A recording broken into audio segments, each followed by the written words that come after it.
Bonjour et bienvenue au Sommet des Dents Naturellement. Je suis très heureux de me retrouver aujourd'hui avec Franck Ponxati.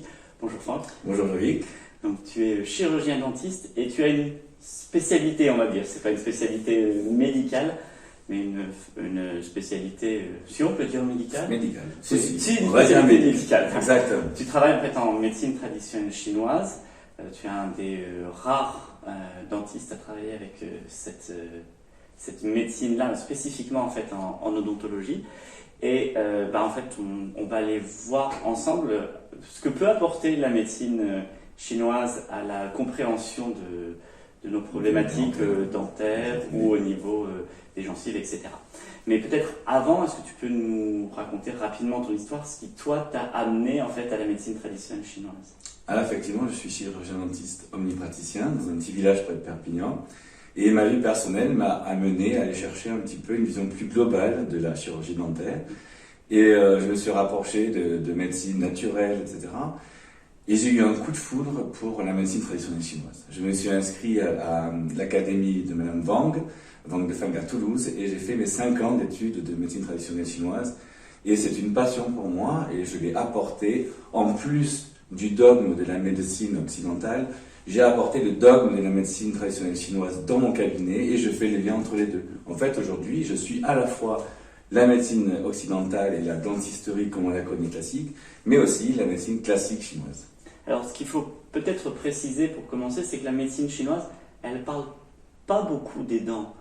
C'est rare qu'on entende parler de dents quand on parle de médecine chinoise. Effectivement, dans les classiques, il n'y a pas grand-chose sur les dents, mais la médecine chinoise, c'est un art. Alors, quand je fais une consultation, je fais une consultation globale comme elle est étudiée en médecine chinoise, et j'ai tout transféré, en tout cas transmuté, on va dire, en sérin, toute l'énergie que j'ai pour ma consultation. Et bien, j'ai transmuté pour les dents, chaque pathologie en fonction des excès, en fonction des vides de notre corps. Et je fais exactement ce qu'on appelle les 6 N, les 6 temps de diagnostic, et des Bianzheng, des diagnostics différentiels pour définir une pathologie dentaire et la traiter en médecine chinoise, en acupuncture ou en pharmacopée, en plus de la médecine occidentale, pour accompagner mes patients. Alors, peut-être pour aller un petit peu plus dans le détail, ce serait peut-être utile de préciser, donc là tu as déjà sorti quelques mots chinois, mais bon, on voit bien de quoi on va parler chinois. On va parler chinois aujourd'hui, mais d'aller peut-être préciser le cadre, parce que la médecine chinoise, on en entend beaucoup parler, bon, on entend le yin, le yang, on parle des 5 principes, mais il y a souvent des choses qui ne sont pas très claires, donc voilà, clarifier un petit peu cette vision-là de la médecine chinoise. La médecine chinoise, la définition, d'accord, c'est une médecine qui est holistique, elle est naturaliste et énergétique, d'accord. C'est la réunion de 4900 ans de recherche, de culture, d'études. Elle s'est rapprochée de l'art des mathématiques, de l'astrologie, elle s'est rapprochée du chamanisme, de la sorcellerie. Tu imagines 4900 ans. Aujourd'hui, il y a une relecture un petit peu de la médecine traditionnelle chinoise. Elle étudie la pathologie, la physiologie, le diagnostic, la prévention et les traitements. C'est vraiment son axe. Il y a 4 grandes notions dans la médecine traditionnelle chinoise. Déjà, l'unité du corps et de l'esprit, première grande différence avec notre médecine occidentale.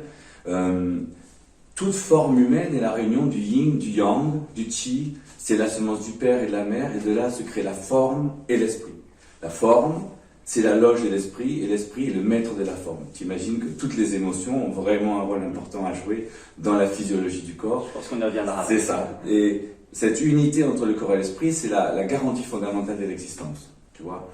Deuxième notion de la médecine chinoise, c'est l'unité des contraires. De par leur caractère opposé, le yin et le yang, en fait, créent la matière qui est yin et la fonction yang, le qi qui est yang, l'un par rapport à l'autre, tu comprends. Tous les phénomènes vitaux sont vraiment organisés en fonction du yin et du yang, tu vois, en fonction de leur contradiction et la résolution de la contradiction. Tu comprends que pour avoir un processus de guérison, il faut créer sa pathologie. Ça, il faut commencer par ça. Exactement. Parce que sinon, si tu n'as pas de pathologie, ben, tu ne peux pas créer ton processus de guérison. Troisième grande notion, c'est la globalité. Le corps, il est la relation entre le yin et le yang, entre le ciel et la terre. Il est tout le temps en relation avec son environnement social, privé. Et chaque organe, chaque entraille est lié au mouvement et ils ont tous une relation réciproque les uns avec les autres. C'est ça la globalité qu'on va observer en pathologie en tout cas. Et la quatrième notion, c'est le mouvement, c'est la propriété de la matière. Pas de mouvement, pas de vie. Tu vois, l'énergie et la matière, c'est du mouvement. De la circulation, de l'un à l'autre, on passe de l'un à l'autre et ça avance. Exactement. Tu me parlais de la théorie du yin et du yang. En fait, il y a trois grandes théories fondamentales en médecine chinoise. La première, c'est la théorie du yin et du yang. Des deux opposés qui se contrôlent, qui s'engendrent. Quand il y en a un qui monte, l'autre descend, tu vois. Et ils se transforment aussi l'un dans l'autre. C'est vraiment une méthodologie pour aller étudier les pathologies et la physiologie. En fait, notre corps, il est fait à la fois de yin et de yang.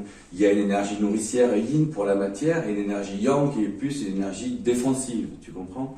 Et physiologiquement, on oscille la journée entre le yin et le yang. Le matin, tu es yang, il faut que tu ailles travailler, tu as intérêt à avoir cette partie un peu plus active. Et le soir, tu es plus yin pour aller t'endormir. Alors, je vais te montrer un petit peu comment la physiologie et la pathologie se définissent en yin et en yang. Merci beaucoup Franck pour cette introduction à la médecine traditionnelle chinoise et à ses liens avec la dentisterie. Dans le sommet des dents naturellement, nous allons aller beaucoup plus loin dans cette description, dans quelle est la place de ce qu'on appelle les pervers, les agents pathogènes. Ces agents pathogènes, voilà ce qui va créer la pathologie, que ça vienne de l'intérieur ou de l'extérieur. On va voir également les différentes grandes théories de la médecine chinoise et comment elles peuvent s'appliquer en fait à l'art dentaire. Donc il vous suffit de vous inscrire au sommet des dents naturellement. L'inscription est gratuite et Franck pourra vous livrer toute sa vision à la fois originale et traditionnelle finalement de la médecine traditionnelle chinoise et de la dentisterie. Donc l'inscription se fait sur le lien qui est en commentaire juste en dessous. À tout de suite.